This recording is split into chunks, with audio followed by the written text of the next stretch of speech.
நன்மையும் செல்வமும் நாளும் நல்மை திண்மையும் பாவம் சிதைந்து சேருமே ஜென்மமும் மரணம் இன்றி திரும்பி இம்மையே ராமன் என்ற 2 எழுத்தினார். இனிய உறவுகளுக்கு வணக்கம். ராமன் இருக்குமிடமே அயோத்தி.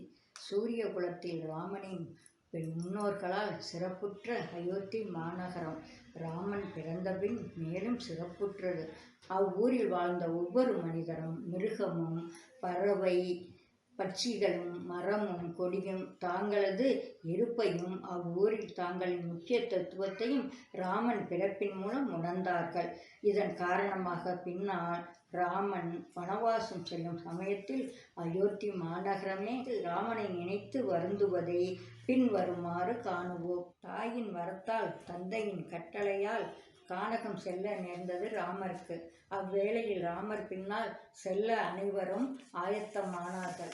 தன் பின்னால் வர தயாரான தாய் கௌசல்யை சமாதானம் செய்தார் ராமர். அதே வேளையில் லக்ஷ்மரின் தாய் சுமித்திரை அவரிடம், மகனே, நீ உன் அண்ணனான ராமனுக்கு துணையாக கானகம் சென்று வருவாயாக. தம்பி உடையான் படைக்க அஞ்சான் என்ற பழமொழிக்கேற்ப அண்ணனுக்கு உறுதுணையாக இருக்க வேண்டும். உனக்கு தந்தை ராமன், தாய் சீதை ஆவாள். ராமன் இருக்குமிடமே உனக்கு அயோத்தியாகும். ராமன் கானகம் சென்றால் நீயும் கானகம் செல்ல வேண்டும். உன் அண்ணன் ராமனுக்கு செயலறிந்து தொண்டு செய்ய வேண்டும் என்று கூறினான். ராமர் தன் மனைவி சீதையிடம், வனவாசம் செல்வது என்பது மிகவும் கடினமானது. அங்கு வெப்பக்காற்றில் இருக்க வேண்டும். பாறையின் மேல்தான் படுக்க வேண்டும். உடம்பை வருத்தி கொள்ள வேண்டும். ஆதலால் நீ அரண்மனையில் இரு என்றார். சீதாதேவியோ, சுவாமி, தாங்களை பிரிவதைக் காட்டிலும் பெரிய கொடுமை வேறொன்றும் இல்லை. தாங்கள் படுக்கும் பாறை எனக்கு பஞ்சனையாகும். தாங்கள் உண்ணும் உணவு எனக்கு அமிர்தமாகும்.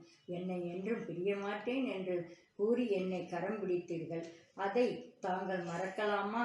தாங்களை ஒருபோதும் நான் பிரிய மாட்டேன். தாங்களுடன் வனம் வந்து தாங்களுக்கு தொண்டு செய்வேன் என்றார். இதனை கேட்டுக்கொண்டிருந்த லக்ஷ்மணன், அண்ணா, மீனும் நீலம் எனப்படும் நீலோற்ப மலரும் உயிர் வாழ நீர் அவசியம்.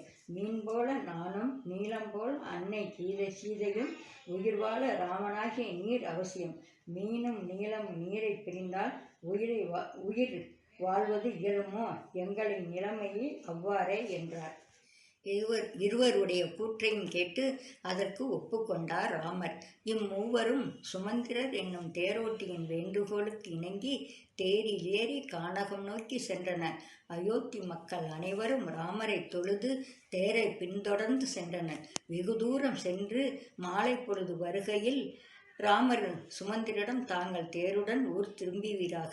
அப்பொழுதுதான் மக்கள் ஊர் திரும்புவார்கள் என கூறி அனைவரையும் ஊர் திரும்பும்படி கூறினார். தாங்கள் மூவரையும் பின்தொடர வேண்டாம் என கேட்டு கொண்டார்.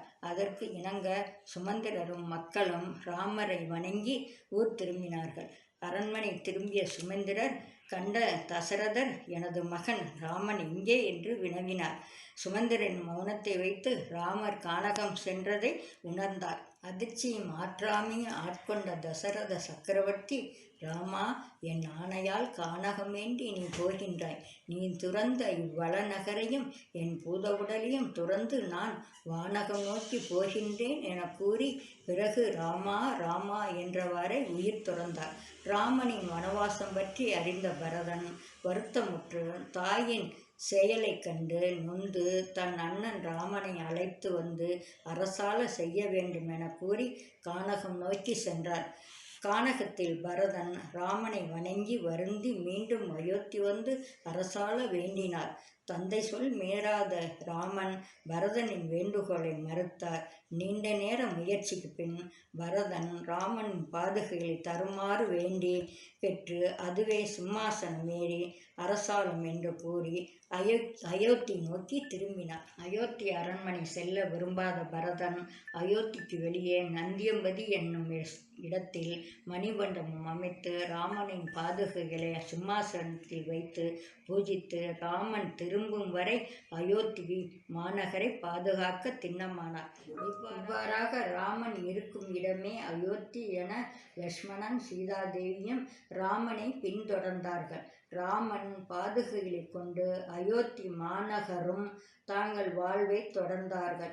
ராமனின் பெருமைகளை கூற வாய்ப்பளித்த உறவுகளுக்கு நன்றி கூறி இவ்வுரையை நிறைவு செய்கிறேன். நன்றி.